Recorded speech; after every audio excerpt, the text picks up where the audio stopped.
সাভার সরকারি কলেজের একাদশ শ্রেণীর বিজ্ঞান বিভাগের প্রিয় ছাত্রছাত্রীরা, তোমরা সবাই কেমন আছো? রসায়নের অনলাইন ক্লাসে তোমাদেরকে স্বাগতম। আজকের রসায়ন অনলাইন ক্লাস পরিচালনায় আছি আমি মোহাম্মদ রাকিবুল হাসান, প্রভাষক, রসায়ন বিভাগ, সাভার সরকারি কলেজ। আজকে আমরা গুণগত রসায়ন থেকে অরবিটালের আকৃতি সম্বন্ধে জানবো। আর আমরা এতদিন এসপিডি ইলেকট্রন বিন্যাসগুলো পড়েছি, এসপিডিএফ এই অরবিটালগুলো দিয়ে। এখন আজকে আমরা পড়বো যে এসপিডিএফ এই অরবিটালগুলো আকৃতি আসলে কিরকম থাকে। আকৃতি বলতে কি বোঝায় আসলে? Three dimensional arrangement in space. মানে হচ্ছে যে মানে সে একটা, তার যে অবস্থান, ত্রিমাত্রিক অবস্থানটা কিরকম হবে, সেটা হচ্ছে যে তার আহ, তার বা কোনো একটা অরবিটালের আকৃতি। আচ্ছা, এখন দেখো এটা আমরা জানি যে প্রত্যেকটি উপশক্তি স্তর আবার হচ্ছে কতগুলো অরবিটাল নিয়ে গঠিত। প্রথম হচ্ছে আমরা জেনেছিলাম যে ইলেকট্রন গুলো কতগুলো শক্তি স্তরে বিভক্ত থাকে বা বিন্যস্ত থাকে। সেগুলো শক্তি স্তরগুলো আবার উপশক্তি স্তরে বিন্যস্ত থাকে। উপশক্তি স্তরগুলো এখানে আমরা কি দিতেছি যে প্রত্যেকটি প্রত্যেকটি উপশক্তি স্তর আবার কতগুলো অরবিটাল নিয়ে গঠিত। এখন দুই নম্বরটা দেখো যে অরবিটাল হলো নিউক্লিয়াসের বাইরে কিন্তু নিউক্লিয়াসের শক্তি ক্ষেত্রের মধ্যে অবস্থিত এমন একটি ত্রিমাত্রিক অঞ্চল যেখানে ইলেকট্রন পাওয়ার সম্ভাবনা সর্বাধিক। তাহলে অরবিটালের সম্বন্ধে একটা গুরুত্বপূর্ণ, বা অরবিটাল আসলে কি, অরবিটাল বলতে আসলে কি বোঝায় যে নিউক্লিয়াসের বাইরে কিন্তু নিউক্লিয়াসের প্রভাবে বা নিউক্লিয়াসের শক্তি ক্ষেত্রের মধ্যেই অবস্থিত এমন একটা ত্রিমাত্রিক অঞ্চল যেখানে কি ইলেকট্রন পাওয়ার সম্ভাবনা সর্বাধিক থাকে। আচ্ছা, আমরা জানি ইলেকট্রন গুলো হচ্ছে কি, ইলেকট্রন গুলো হচ্ছে ঋণাত্মক চার্জ যুক্ত, যেগুলো হচ্ছে ধনাত্মক চার্জ যুক্ত নিউক্লিয়াসের চারদিকে ঘূর্ণায়মান থাকে। এর কারণে কি হয়, একটা যেহেতু ধনাত্মক চার্জ যুক্ত আহ, বস্তু আছে আর ঋণাত্মক চার্জ যুক্ত বস্তু আছে, সেক্ষেত্রে কি হয়, ইলেকট্রিক ফিল্ড হয়, ইলেকট্রিক ফিল্ডের কারণে আবার ম্যাগনেটিক ফিল্ড হয়। সেই ম্যাগনেটিক ফিল্ড হওয়ার কারণে একটা চৌম্বক ভ্রামক বা হচ্ছে একটা নির্দিষ্ট ত্রিমাত্রিক একটা ইলেকট্রন গুলো হচ্ছে একটা নির্দিষ্ট ত্রিমাত্রিক এরিয়ার ভিতরে কি হয়, সে বিন্যস্ত থাকে। অর্থাৎ একটা ত্রিমাত্রিক ইলেকট্রন গুলোর একটা ত্রিমাত্রিক অঞ্চল সেখানে তৈরি হয়। সেই এইটা কি তোমার অরবিটাল বলে। আচ্ছা, এখন ত্রিমাত্রিক নিউক্লিয়াসের চারদিকে কোন ত্রিমাত্রিক অঞ্চলে আসলে ইলেকট্রন মেঘের ঘনত্ব সর্বাধিক থাকবে তা জানবো কোত্থেকে আমরা? শ্রোডিঞ্জারের তরঙ্গ সমীকরণ, যেটা তোমরা অলরেডি হয়তো পড়েছো, সেটা থেকে সমাধান করলে হয়তো আমরা কি করতে পারবো, সেই যে জায়গা যে জায়গায় আহ, যে ত্রিমাত্রিক অঞ্চলে বা জায়গায় ইলেকট্রন মেঘের ঘনত্ব সর্বাধিক তা জানা যায়। আচ্ছা, তাহলে 3 নম্বর আবার বলতেছি যে শ্রোডিঞ্জারের তরঙ্গ সমীকরণ সমাধান করলে নিউক্লিয়াসের চারদিকে কোন ত্রিমাত্রিক অঞ্চলে আসলে ইলেকট্রন মেঘের ঘনত্ব সর্বাধিক তা জানা যাবে। আচ্ছা, এবার আসি আমরা প্রথমে এস অরবিটালের আকৃতি সম্বন্ধে আমরা জানবো। এস কে আমরা কিন্তু অরবিটালও বলতে পারি, আবার উপশক্তি স্তরও বলতে পারি, ঠিক আছে? এস যে উপশক্তি স্তর, সেখানে হচ্ছে কি, সেখানে কিন্তু একটাই অরবিটাল থাকে। আবার পি যে উপশক্তি স্তর, সেখানে কিন্তু তিনটা অরবিটাল থাকে, সেটাতে পরে আসতেছে। এখন এই যে একটা অরবিটাল, তিনটা অরবিটাল থাকে, বা একটা ত্রিমাত্রিক বিন্যাস সম্ভব, বা তিনটা ত্রিমাত্রিক বিন্যাস সম্ভব, এই বিষয়গুলো আসলে কিভাবে আসে দেখো। এখানে দেখো, প্রথম এস উপশক্তি স্তরের ক্ষেত্রে এল এর মান হচ্ছে 0। এল এর মান যদি 0 হয়, তাহলে চৌম্বক কোয়ান্টাম সংখ্যা এম এর মান কত হবে? সেটাও 0 হবে। আচ্ছা, এখন তাহলে এম এর মান কয়টা? এখানে এম এর একটাই কিন্তু মান, সেটা কি 0, তো বা 0। এখন তাহলে কি হবে? অতএব আমরা বুঝতে পারতেছি যে এস অরবিটালে কি একটাই ত্রিমাত্রিক বিন্যাস আসলে সম্ভব, ঠিক আছে? এম এর মানগুলো আসলে কি নির্দেশ করে? চৌম্বক কোয়ান্টাম সংখ্যার মানগুলো আসলে নির্দেশ করে হচ্ছে কোন একটা ত্রিমাত্রিক বিন্যাস বা অরবিটাল, ত্রিমাত্রিক বিন্যাস বা হচ্ছে অরবিটাল। তাহলে এম এর মান যেহেতু একটা, তাহলে এস অরবিটালে বোঝা যাচ্ছে যে এস অরবিটাল বা এস উপশক্তি স্তরে হচ্ছে যে একটাই মাত্র ত্রিমাত্রিক বিন্যাস সম্ভব। ঠিক আছে। আচ্ছা, এখন অরবিটালের ইলেকট্রন মেঘের এবং অরবিটালের ইলেকট্রন মেঘের কোনো বিশেষ দিকে ঘনীভূত হওয়ার প্রবণতা থাকে না, অর্থাৎ অরবিটালের দিকদর্শিতা নাই, দিকদর্শিতা ধর্ম থাকবে না। তাই হচ্ছে এই যে এস অরবিটাল, এটার আকৃতি হবে গোলাকার। ঠিক আছে।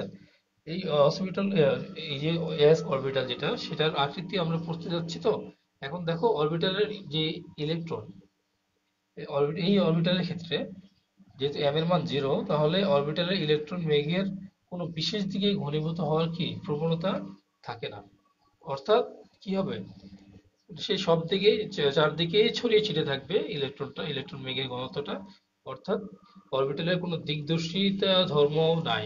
সুতরাং কি হবে, এই অরবিটালটা কি হবে, গোলাকৃতির হবে। ঠিক আছে, এস অরবিটালটা হবে আমাদের কি, গোলাকৃতির। আচ্ছা, এরপরে আসি আমরা। আচ্ছা, এখন এস অরবিটালের আকৃতিটা দেখো।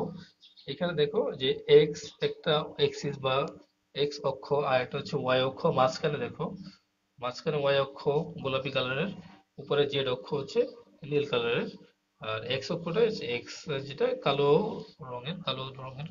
আচ্ছা, এটা হচ্ছে। এখন দেখো গোলাকার এস অরবিটাল আকৃতিটা দেখতে পাচ্ছ তোমরা, যে একেবারে কি লাল রঙের, প্রায় লাল রঙের একটা গোলাকার শেপ দেওয়া আছে এখানে। তো এইখানে দেখো, সেই এক্স এক্সিসের দিকে, এক্স অক্ষের দিকেও আছে, ওয়াই অক্ষের দিকেও বিস্তৃত, জেড জেড অক্ষের দিকেও বিস্তৃত। তার মানে কি, তিন দিকেই কিন্তু সে বিস্তৃত, সরি তিন দিকে মানে তিনটা এক্সিসের দিকেই বা তিনটা অক্ষের দিকেই কি এস অরবিটালের ইলেকট্রন বেগের ঘনত্বটা বিস্তৃত, অর্থাৎ সে কি গোলাকার। আচ্ছা, এখন দেখো ওয়ান এস অরবিটালের ক্ষেত্রে দেখো কি হতে পারে। ওয়ান এস অরবিটালের ক্ষেত্রে কি হবে, প্রথম একটা ইলেকট্রন বেগের একটা ঘনত্ব রিং এর মতো থাকবে নিউক্লিয়াসের, মানে এক্স অ্যাক্সিস, ওয়াই অ্যাক্সিস এবং জেড অ্যাক্সিস এর মাঝামাঝি।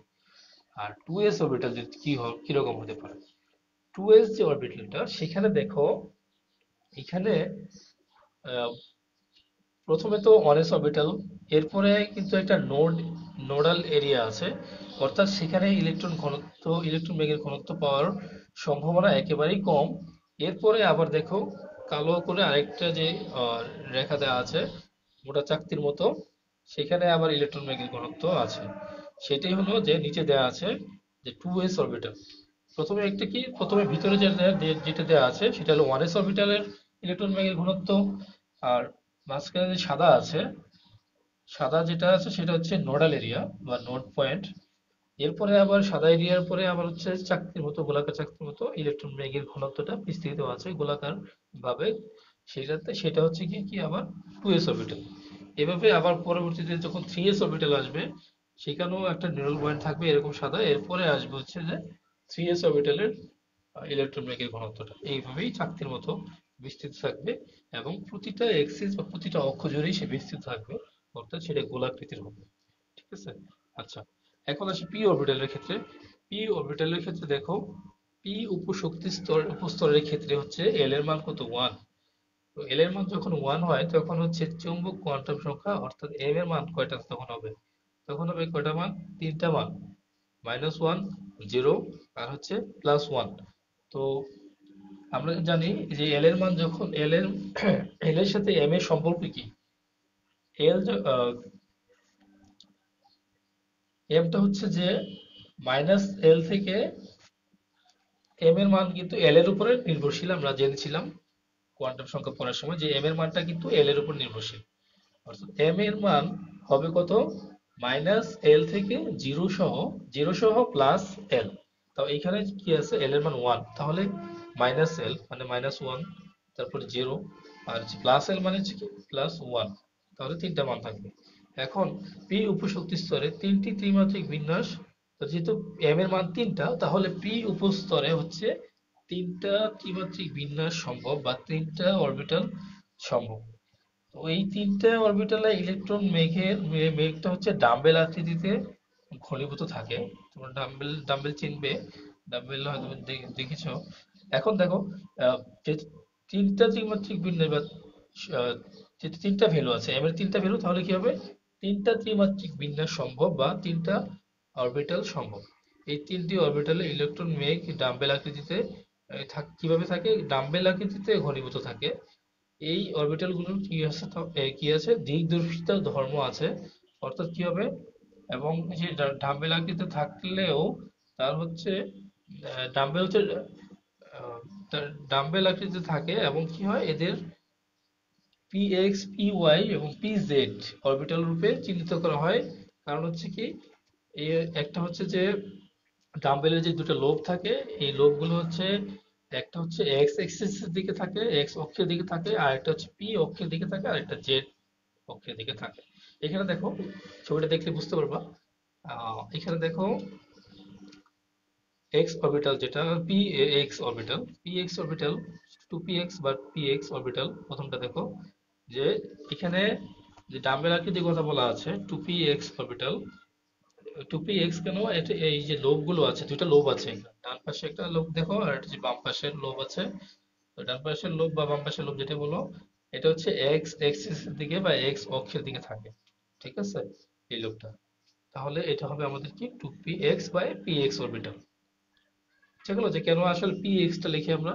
কারণ হচ্ছে ইলেকট্রন মেঘের ঘনত্বটা হচ্ছে ডাম্বেল আকৃতিতে থাকে, এবং হচ্ছে এই লোব গুলো, ডাম্বেলের যে লোব, লোব দুটাই হচ্ছে কি, দুটা লোবই এক্স এক্সিস বরাবর থাকে। সুতরাং এটা হবে পি এক্স অরবিটাল। এরপরে পি ওয়াই অরবিটাল দেখো, দ্বিতীয়টা দেখো, দ্বিতীয়টাতে আসো। এখানে আহ, যে ডাম্বেল আকৃতি থাকে, এখানে ডাম্বেল আকৃতির শেপে দুইটা লোবই কিন্তু ওয়াই অ্যাক্সিস এর দিকে থাকে। সুতরাং এটা হবে পি ওয়াই অরবিটাল। আর হচ্ছে যে পি জেড অরবিটালটা কি, যে আহ, ডাম্বেল আকৃতির যে শেপ যেটা, সেখানে দুইটা লোবই কি হবে, জেড অ্যাক্সিস বরাবর, দেখো জেড অ্যাক্সিস বরাবরই কিন্তু আছে, জেড অ্যাক্সিস বরাবর থাকে। সুতরাং এটা হবে টু পি জেড অরবিটাল।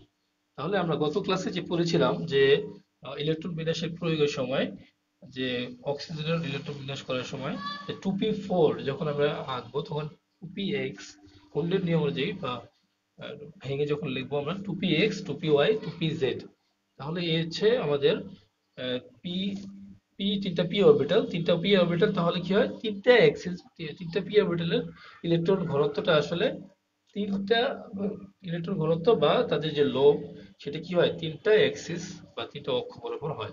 আচ্ছা, এখন আসি আমরা ডি অরবিটালের ক্ষেত্রে। ডি অরবিটালের ক্ষেত্রে দেখো, ডি উপস্তরের ক্ষেত্রে হচ্ছে এল এর মান কত, টু।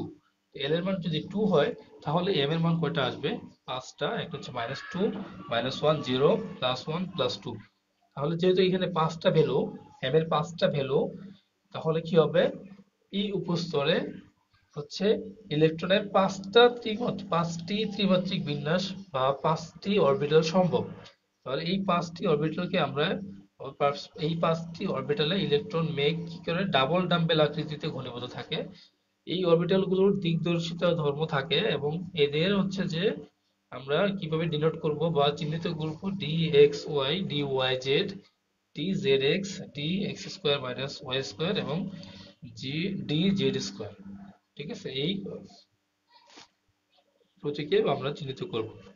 আচ্ছা, এখন দেখো ডি এক্স ওয়াই আসলে কোনটা, ডি এক্স ওয়াই অরবিটাল হচ্ছে কোনটা? পি এর ক্ষেত্রে ছিল P X orbital, P Z, P Y orbital, P Z orbital. আর ডি ডি এর ক্ষেত্রে কি, D x Y, D Y Z, D Z x, D x square minus Y square, আর ডি জেড স্কোয়ার। আচ্ছা, এখন দেখো, না এই যে ছবিগুলো দেখতে পাচ্ছ, এখন নিচের দিকে আসো। উপরের দুটো ছবি পরে বলতেছি, নিচের যে ছবিগুলো আছে দেখো, প্রথমে আছে ডি এক্স ওয়াই। তো ডি এক্স ওয়াই যে অরবিটাল, সেখানে এবং হচ্ছে এখানে কিন্তু আগেরটাতে শুধু ছিল ডাম্বেল আকৃতি, এখন তো ডাবল ডাম্বেল। ঠিক আছে, ডাম্বেল এখন দুইটা। তার মানে এখন লোব হবে কয়টা, লোব হবে, আগে ছিল লোব, পি পি অরবিটালের ক্ষেত্রে লোব ছিল দুইটা, এখন কিন্তু ডি অরবিটালের ক্ষেত্রে লোব হবে চারটা করে। এখন দেখো এই চারটা লোব, দুইটা ডাম্বেলের, ডাবল ডাম্বেলের চারটা লোব, দেখো কোন অ্যাক্সিস বরাবর আছে আসলে, বা কোন অ্যাক্সিসের মাঝামাঝি আছে কিনা। এখন দেখো ডি এক্স ওয়াই অরবিটালের ক্ষেত্রে এখানে দেখো একটা ডাম্বেলের দুইটা লোব হচ্ছে কি এক্স আর ওয়াই ওয়াই এর বরাবর আছে, ঠিক আছে। আবার এই পাশেও দেখো আহ, আরেকটা যে ডাম্বেল আছে সেটার যেটা লোবে কিন্তু কি হয় এক্স আর ওয়াই অ্যাক্সিস এর মাঝেই আছে। তার মানে কি হবে টি এক্স ওয়াই অরবিটালের ক্ষেত্রে যে ত্রিমাত্রিক বিন্যাস হবে বা শেপটা হবে বা সেখানে তোমার হচ্ছে যে যে লোব গুলো আছে সেগুলো সবগুলো কি হবে লোব চারটা লোবই কি হবে চারটা লোবই থাকবে এক্স আর ওয়াই অ্যাক্সিস এর মাঝামাঝি, ঠিক আছে। আবার জেড ওয়াই তার ডি ওয়াই জেড এর ক্ষেত্রে কি হবে ডি ওয়াই জেড এর ক্ষেত্রে লোব গুলো হবে চারটা লোবই হবে কি প্রথমে দুইটা দুইটা করে দেখবে তোমরা আহ, দুইটা লোবই কি হবে তোমার হচ্ছে যে এক্স ওয়াই আর জেড অ্যাক্সিস এর মাঝামাঝি, ঠিক আছে। আচ্ছা, আবার তোমরা যখন ডি জেড এক্স যে অরবিটালটা আছে সেখানেও কি হবে তোমার লোব গুলো দেখো ডি অরবিটাল পি পি অরবিটালের ক্ষেত্রে আমরা যেরকম লোব দেখেছিলাম এই লোবটা হচ্ছে কি তোমার জেড এক্স অ্যাক্সিস এর মাঝামাঝি আছে, ঠিক আছে দুই ক্ষেত্রেই, ঠিক আছে। আচ্ছা, আর হচ্ছে যে ডি উপরে দেখো উপরে এখন উপরে আসো উপরের চিত্রে দেখো উপরের চিত্রের ডান পাশে যেখানে গোলাপি বর্ণ বা পিঙ্ক কালারের অরবিটাল দেওয়া আছে এখানেও চারটা লোব আছে দেখো চারটা লোবের প্রতিটা লোবই হচ্ছে কি একেবারে দেখো একটা লোব হচ্ছে এক্স অ্যাক্সিস বরাবর একেবারে এক্স অ্যাক্সিস বা এক্স অ্যাক্সিস বরাবর থাকে, এখানে কিন্তু মাঝামাঝি থাকে না। আচ্ছা, আরেকটা দেখো আরেকটা লোব দেখো উপর নিচে যেটা আছে খারাপভাবে সেটাতে দেখো সেটা কিন্তু কি আছে ওয়াই অ্যাক্সিস বরাবর আছে। তাহলে x D x square minus Y square যে অরবিটাল সেটার ক্ষেত্রে লোবগুলো হচ্ছে বা লোবগুলো হচ্ছে কি হবে তোমার এক্স আর ওয়াই অ্যাক্সিস এর বরাবর থাকবে, ঠিক আছে। আর আরেকটা বাকি আছে বাম পাশে সবুজ কালার হালকা হলুদ হালকা সবুজ কালার দেখো এখানে জেড অরবিটাল যেটা আছে ডি জেড স্কোয়ার অরবিটাল এই ডি জেড অরবিটালের শেপটা কিরকম হবে বা আকৃতি কিরকম হবে এখানে শুধু লোব যেটা ত্রিমাত্রিক বিন্যাস বা লোব যেটাকে বলি যেটা দেখো এখানে এই লোবটা হচ্ছে একেবারে জেড জেড এক্সিস এর কি হবে বরাবর থাকবে, ঠিক আছে। জেড এক্সিস এর বরাবর থাকবে সেটাই হবে হবে আমাদের কি DZ square orbital DZ square orbital এর আকৃতি বা শেপ, ঠিক আছে। এই হলো আমাদের আহ, মোটামুটি হয়ে গেল আমাদের অরবিটাল গুলোর আকৃতি আমরা জেনে গেলাম। তাহলে আমরা যেটা জানলাম যে এস অরবিটালের আকৃতি তাহলে কি কি রকম হবে সেটা হবে গোলাকার অর্থাৎ আহ, চারদিকেই বিন্যস্ত থাকবে গোলাকৃতির। আর পি অরবিটালের আকৃতি হবে কি রকম এরকম দুইটা দুই লোব বিশিষ্ট ডাম্বেল আকৃতির হবে একটা এক্স অ্যাক্সিস বরাবর আর একটা ওয়াই অ্যাক্সিস বরাবর আর একটা জেড অ্যাক্সিস বরাবর। আবার ডি অরবিটালের ক্ষেত্রে যে পাঁচটা অরবিটাল সেটার ক্ষেত্রে লোবগুলো হবে এক্স ওয়াই এর ক্ষেত্রে মাঝামাঝি এক্স ওয়াই অ্যাক্সিস এর মাঝামাঝি ওয়াই জেড এর ক্ষেত্রে ওয়াই জেড অ্যাক্সিস এর মাঝামাঝি জেড অ্যাক্সিস এর ক্ষেত্রে ডি জেড এক্স এর ক্ষেত্রে হচ্ছে জেড আর এক্স অক্ষের মাঝামাঝি আর D x square minus Y square এর ক্ষেত্রে হচ্ছে এক্স আর ওয়াই ওয়াই অ্যাক্সিস এর বরাবর, ঠিক আছে। আর ডি জেড স্কোয়ার অরবিটালের ক্ষেত্রে হবে কি শুধুমাত্র ইলেকট্রন বিন্যস্ততা ইলেকট্রন বেগের ঘনত্ব কোন দিকে থাকবে শুধুমাত্র জেড এক্সিস এর দিকেই বিন্যস্ত থাকবে বা লোবগুলো দুইটা লোবই কি হবে দুইটা লোবই জেড এক্সিস এর বরাবর থাকবে, ঠিক আছে।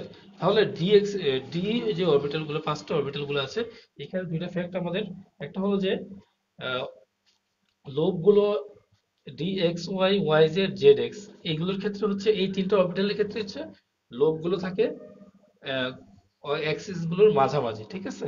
অ্যাক্সিস গুলোর কি থাকে মাঝামাঝি থাকে। আর ডি জেড স্কোয়ারের ক্ষেত্রে হচ্ছে গিয়ে একেবারেই জেড যে এক্স সেটা বরাবর থাকে। আর হচ্ছে d x square minus y স্কোয়ারের ক্ষেত্রে হচ্ছে কি থাকে যে এখানেও এক্স এক্সিস আর ওয়াই এক্সিস এর বরাবর থাকে কোথায় কি হলো কোন কি মানে এক্স আর ওয়াই অক্সিসের অ্যাক্সিসের বা এক্স আর ওয়াই অক্ষের একেবারে বরাবর থাকবে। ঠিক আছে, লোবগুলো, দুটা লোবই বরাবর থাকবে। তোমরা ভালো থাকবে সবাই, সুস্থ থাকবে, এই প্রত্যাশায় শেষ করতেছি। আল্লাহ হাফিজ।